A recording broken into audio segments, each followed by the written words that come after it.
Married at 5 years old, dead at 8. The tragic child Duchess no one saved.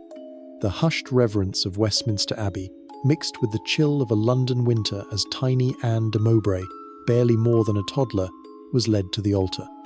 Her dress, heavy with embroidery, seemed to dwarf her fragile frame. At 5 years old, she could barely comprehend the solemnity of the occasion, the flickering candles, or the hushed whispers of the English court. Standing beside her was Richard, Duke of York, the 4-year-old son of the King of England, a boy even younger than herself.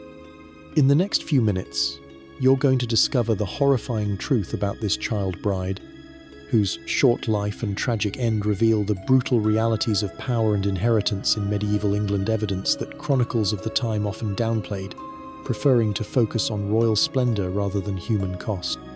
But here's what makes this even more disturbing.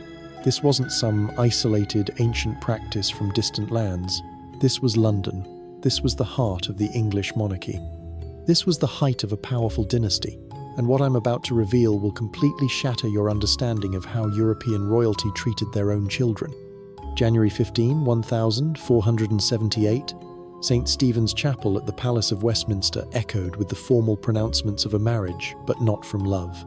King Edward IV was orchestrating a calculated move. He was consolidating wealth and power, bringing the vast estates of the Mowbray family under royal control. Nobles, their faces a mix of calculation and curiosity, watched as a child bride approached the altar where a 4-year-old groom waited to make her his duchess. In another part of the palace, Queen Elizabeth Woodville, the groom's mother, likely oversaw the preparations, knowing that this union secured her son's future. The royal family exchanged satisfied glances. A powerful inheritance secured, a new line of influence established. They would marry a child, Anne, and from her first breath as a duchess, she wasn't a child, she was property. Think about that for a moment. While your biggest worry at 5 might have been playing with dolls or learning your alphabet, Anne was being traded as a living deed. Her nursery wasn't just a place of play, it was a holding ground for a vast fortune. Her future wasn't about personal growth, it was about dynastic control. But to understand how a 5-year-old ended up married to a 4-year-old, we need to expose the ruthless heart of the English royal family's pursuit of wealth. Anne de Mowbray, born in December 1472, hadn't always been destined for such a fate. Her father, John de Mowbray, the 4th Duke of Norfolk, died in 1476, leaving Anne, his only surviving child, as an immensely wealthy heiress. Her lands and titles, including Countess of Norfolk and Baroness Mowbray, were vast. She became a ward of the crown, meaning King Edward IV controlled her and her fortune. Where others might have seen a tragic loss, the king saw opportunity. Every inheritance meant more power he could seize, more land he could control, more alliances he could solidify. Wait, it gets worse. The court chronicler, remember, these were people paid to make royalty look good, couldn't ignore the unusual nature of the union entirely. While they described the lavish ceremony, the underlying reason for the marriage was clear: to ensure Anne's enormous inheritance passed to the king's second son. This was the environment in which Anne was raised. This was her model of childhood. The palaces of Anne's childhood were centers of political maneuvering. Factions within the nobility fought for influence. Marriages were common tools for securing power. Royal children didn't play in unsupervised gardens. They were pawns in a grand game. Anne learned the subtle cues of court life before she learned to read the whispered conversations, the shifting alliances, the sudden elevation or downfall of powerful figures. She was a vulnerable heiress, a prize to be claimed. Imagine the loneliness of such a childhood, surrounded by adults who saw you not as a person, but as a means to an end. Her days would have been filled with formal lessons, not joyful play. Every interaction, every lesson, would have been subtly geared towards her future role as a political asset. The weight of an entire noble line and its vast estates rested on her tiny shoulders, a burden no child should bear.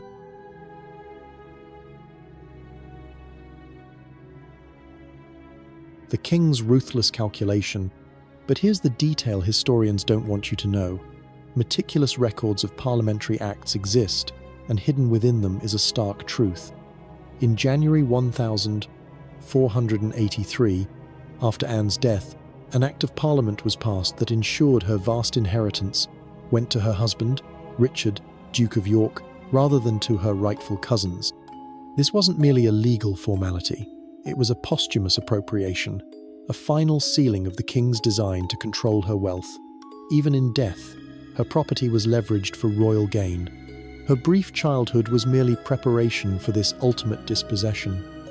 This act was a chilling testament to the lengths the crown would go to secure power, extending their reach even beyond the grave.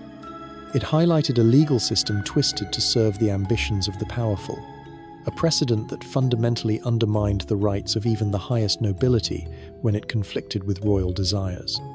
In 1478, King Edward IV was desperate to secure his dynasty and its wealth. His son, Richard, Duke of York, needed a significant inheritance to establish his own powerful position. The Mowbray fortune was the perfect prize. The king saw an opportunity to enrich his own family for generations, all for the price of one 5-year-old girl. This wasn't just about land, it was about solidifying his new Tudor dynasty's hold on England, creating a bulwark against any potential challenges to his rule. Every acre, every title, was a brick in the foundation of his power. The negotiations are where this story turns from strategic to truly monstrous. Imagine these powerful men in velvet robes sitting around grand tables, haggling over a child like merchants at a market. The church technically didn't condone marriage at such a young age, preferring pre-contracts until the bride was at least 12, but King Edward IV wasn't risking a wait. If Anne died before she was wed to Richard, her cousins were her legal heirs, and the king's grasp on her fortune would vanish. He was going to get as much material security for his second son as he possibly could, and wasn't going to risk Anne passing away before he could make her a daughter-in-law. They were talking about securing wealth, state-sanctioned, royally negotiated control of a 5-year-old child's future. The king also saw to it that his son Richard was created Duke of Norfolk in 1477, a title Anne's deceased father had held, further cementing the absorption of the Mowbray inheritance into the royal family. They literally transferred a dukedom to a child to prepare for another child's marriage. This act of transferring a major dukedom to a 4-year-old boy, effectively severing it from its ancient lineage and attaching it to the crown, sent a clear message to the English nobility. The king's will was absolute. The final deal was struck in the winter of 1478. Anne de Mowbray, the last of her direct line, would marry Richard, Duke of York, consolidating her vast estates into the royal family's control. This was a triumph of legal maneuvering and political might over any semblance of human decency or traditional inheritance rights. The ramifications of this single marriage would echo through the land, setting a precedent that no noble family, no matter how ancient or powerful, was immune to the king's acquisitive gaze. The wedding, a performance of power, but they saved the cruelest detail for last. While the marriage was solemnized, it was, of course, not consummated. However, the legal union immediately gave her husband, and thus the crown, immediate rights over her person and her lands. What were those rights? The right to control where she lived, who she interacted with, and most importantly, the right to her immense wealth. They signed away her childhood and her future with a stroke of a quill, all for the benefit of the crown. This wasn't just about securing property. It was about total dominion over a human being, reduced to a legal conduit for wealth transfer. The very concept of childhood, of innocence, was obliterated in the face of such relentless ambition. When they told Anne, a mere 5-year-old, she was to be married and become a duchess, her thoughts were likely those of any child. She was still a little girl who played with toys, who still needed help with her daily needs, who still cried when she was upset.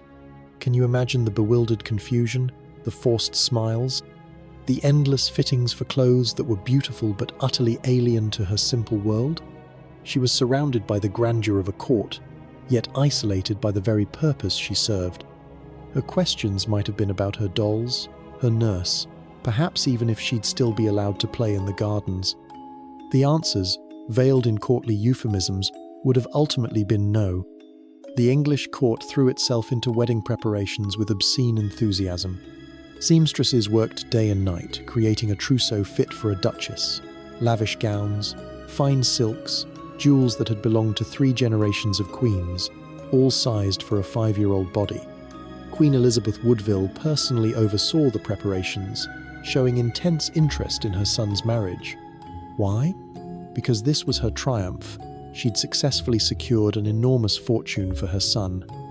The court poets composed verses praising the union.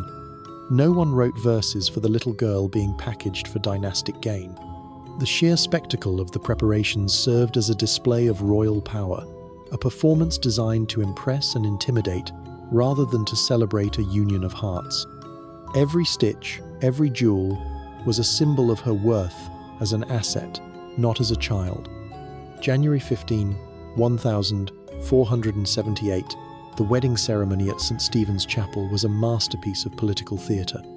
Anne was led in procession from the Queen's apartments, through the King's great chamber and the White Hall into the chapel, escorted by great ladies. Her 4-year-old groom, Richard, Duke of York, was there. His uncle, Richard, Duke of Gloucester, later the infamous Richard III, reportedly leading Anne by the hand into the chapel. Hundreds of nobles watched. Ambassadors from across Europe took notes, and at the altar, her child groom waited, a symbol of royal ambition. The ceremony proceeded. Formal vows were exchanged. She was walked, or more accurately, led like a procession down that impossibly long aisle. The solemn pronouncements bound her to a fate she could not comprehend. 2 child voices, if they spoke at all, mumbled words that sentenced one to a lifetime of being a pawn. The symbolism was heavy.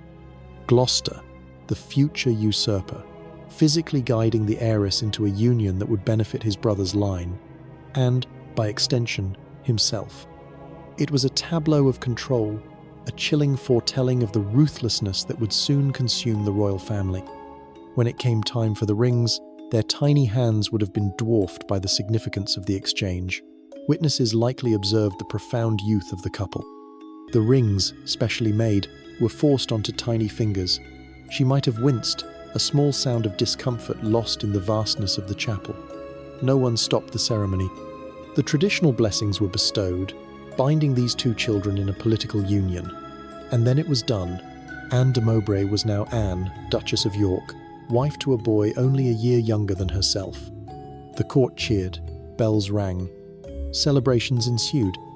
Meanwhile, a 5-year-old girl stood bound by vows she couldn't understand, the weight of a powerful inheritance now transferred through her. The echoes of the celebration would have been meaningless to her, drowned out by the incomprehensible grandeur and the unsettling weight of her new, unwanted identity. The wedding feast was held at Westminster Hall. Thousands of guests ate courses that would have fed entire villages for months. Swans, roasted boar, fine wines. Entertainment included musicians and jesters. Anne sat at the high table in a chair, likely specially built to raise her to adult height. Her thoughts, if recorded, would have been those of a child overwhelmed by spectacle. She was a silent, miniature figure, absorbed into the machinery of state. She likely ate little, her small appetite lost in the overwhelming display of adult power and excess. The very air would have hummed with the satisfaction of a political victory, a victory achieved at the cost of a child's freedom and identity. But the real tragedy was yet to come. Royal wedding nights were public affairs, though consummation was not expected for child brides. For Anne, she would have been put to bed in her shift, perhaps still clutching a doll, her only comfort in a strange new world. Richard, her young husband, would have joined her in the presence of courtiers. The curtains would be drawn, and the marriage considered complete in a ceremonial sense. What happened that night? We don't know beyond the formality. We can only imagine the fear, the confusion, the sheer alienation of a 5-year-old girl placed in such an utterly unnatural situation, stripped of her familiar comforts and, thrust into an adult arrangement. A brief, controlled existence. Life at the English court settled into a bizarre routine. Anne was likely placed in the Queen's household, displayed as a symbol of the successful royal acquisition. Foreign ambassadors would have commented on her youth, perhaps the strangeness of the union, but always in hushed, diplomatic tones. She was a curiosity, a living testament to King Edward's strategic brilliance. Her days would have been strictly regimented, filled with lessons deemed appropriate for her station, though likely lacking any true joy or spontaneity. She was taught manners, perhaps some needlework, but always under the watchful eyes of attendants chosen for their loyalty to the crown, not for their kindness. I've got 3 more shocking revelations coming up about what happened to child brides in medieval courts. But before we continue, if you're finding this hidden history as disturbing as I did when I uncovered it, make sure you're subscribed with notifications on. I release new investigations every week, exposing the dark truths about historical figures. And trust me, Anne's story is just the beginning of what the history books don't want you to know. No one mentioned that she still played with dolls in private, that she still longed for the simple life of a child, away from the constant scrutiny of court life. Her attendants likely had to coax her to participate in court ceremonies, to endure the endless formal appearances that were part of her duty as a duchess. The English nobles were divided in their treatment of her, some seeing which way the political winds blew fawned over the child duchess, showering her with superficial attention, while others, perhaps resentful of the king's power grab and the way her fortune was absorbed, treated her with a distant politeness, their contempt barely concealed. One chronicler might have omitted the true fragility of her existence, or the forced nature of her position, painting a picture of contentment rather than quiet resignation.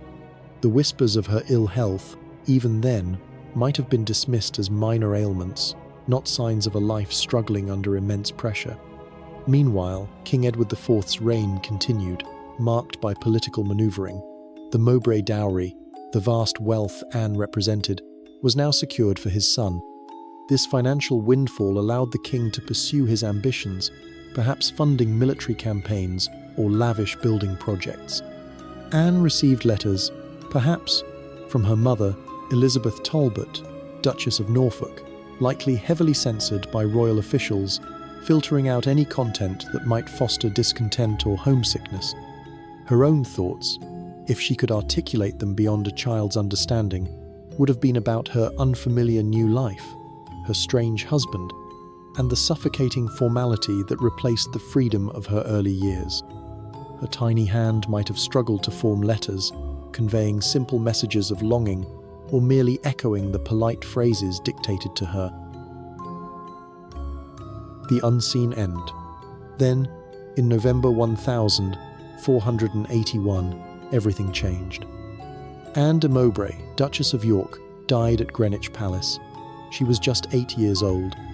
She passed away quietly, the cause of her death not fully recorded, though archaeological examination of her remains in 1964 revealed signs of ill health and a slight curvature of the spine. Her death, before she reached an age of majority or was able to have children, was a cruel twist of fate for the king's plans, a devastating blow to his meticulously crafted dynastic strategy. Her husband, Richard, Duke of York, would later disappear with his brother, Edward V, becoming the famous Princes in the Tower, their own fates shrouded in mystery and tragedy. The very reason for Anne's existence, the transfer of her lands, now became a new source of conflict. Anne wasn't allowed to understand her fate, wasn't allowed to say goodbye to a normal childhood. The last time she saw her young husband, the boy who was both her nominal partner and a tool in her dispossession, he was a child himself, caught in the same royal machinery. Now she was gone, her body interred, but her inheritance remained a crucial element in the ongoing power struggles of the English throne. Her early death was not just a personal tragedy, it was a political earthquake, shaking the foundations of the king's grand design and setting the stage for further ruthlessness. The scramble for her lands, which the king had so carefully orchestrated to fall to his son, now became a legal quagmire, highlighting the precarious nature of such arrangements. Her death, at such a tender age, highlights the sheer fragility of childhood in an era when children were primarily viewed as instruments of dynastic ambition. The records of her life, hidden in parliamentary acts and funeral expenses, reveal a child whose existence was wholly defined by her inherited wealth and its transfer. Her life was a transaction, her death a legal problem. The very act of her burial, likely a solemn but perfunctory affair, would have been viewed through the lens of political expediency, not personal grief. Her tomb was merely a temporary resting place for a body whose true value lay in the lands she had once represented. A chilling legacy. Anne de Mowbray was murdered, not with a sword or poison, but with politics. Not in a day, but across 8 years of systematic commodification. Her childhood was murdered at 5, her agency was murdered at her marriage, and finally, her body gave up at 8. She left behind no children of her own, only a legacy of lands and titles fought over by powerful men. The cycle continued because that's what cycles do when no one stops them. Her life, brief as it was, became a stark illustration of the lengths to which a king would go to secure his lineage and fortune, even at the expense of a child's well-being. But we can stop romanticizing them, we can call them what they were: child exploitation sanctioned by church and state, human trafficking dressed up in ceremony, the destruction of innocence in the name of power. The next time someone tells you about the romance of medieval times, tell them about Anne de Mowbray. Tell them about the 5-year-old bride who paid for royal convenience with her childhood. Tell them about her early death. Tell them about the 8-year-old who died having never lived a single day for herself. A life consumed before it even truly began. That's the real medieval period. That's the truth behind the castles and crowns. That's the horror we've spent centuries trying to forget. But Anne de Mowbray deserves to be remembered, not as a duchess, not as a political symbol, but as a child who should have been protected and wasn't, as a girl who should have been loved and was instead sold, as a young life cut tragically short. Her coffin, rediscovered centuries later, speaks more eloquently than any courtly verse. It should read, Anne de Mowbray, victim of a world that saw children as property. She was 5 years old in a wedding dress that weighed more than she did, and nobody saved her. That's the horror that should haunt us, not ghosts or monsters or things that go bump in the night, but the real horror of real people doing unconscionable things and calling it civilization. Anne de Mowbray, remember her name, remember her story, and remember that the only thing necessary for such evil to flourish is for good people to look away and call it history. The little girl who never truly knew a childhood deserves at least that much. If Anne de Mowbray's story shocked you, you need to see what happened to other young figures caught in the ruthless grip of medieval power. I've uncovered more suppressed historical truths. Subscribe for more investigations, and I'll see you in the next one.